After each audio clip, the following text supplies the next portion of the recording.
Dans une guerre, quand le moral tombe, tout peut s'effondrer.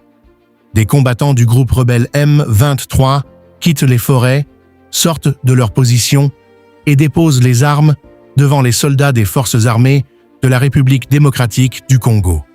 Certains sont capturés, mais d'autres se rendent volontairement. Fatigue, peur, doute. Sur le terrain, les récits se ressemblent. La guerre qui devait être rapide s'est transformée en attente interminable. Et parmi ceux qui se rendent, une réalité choque souvent les soldats congolais.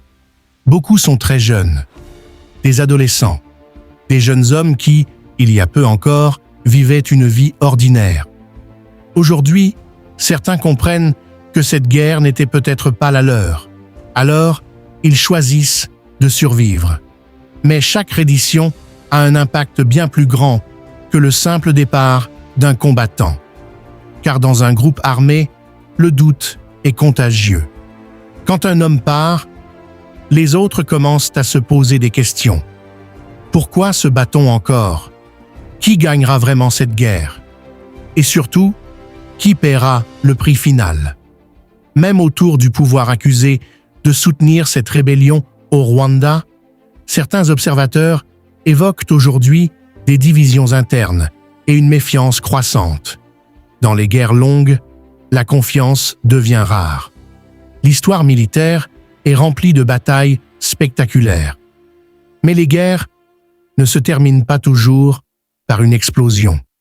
Parfois, elles s'éteignent lentement, c'est-à-dire quand les combattants cessent de croire, quand la fatigue devient plus forte que les discours, quand les redditions commencent à se multiplier, une, puis 10, puis des centaines. Et un jour, dans un camp ou dans une tranchée, un combattant regarde autour de lui et réalise que la guerre qu'on lui avait promise ne ressemble plus à une victoire. À ce moment-là, l'arme devient lourde et l'idée de rentrer vivant devient plus forte que celle de continuer à combattre. Dans l'est de la République démocratique du Congo, ce phénomène se remarque déjà. Même si les FARDC ont choisi de ne plus communiquer le nombre de ceux qui sont capturés, certains signes ne trompent pas. Car dans toutes les guerres, il existe un moment précis où l'équilibre bascule. Le moment où les combattants commencent à croire que la guerre est déjà perdue.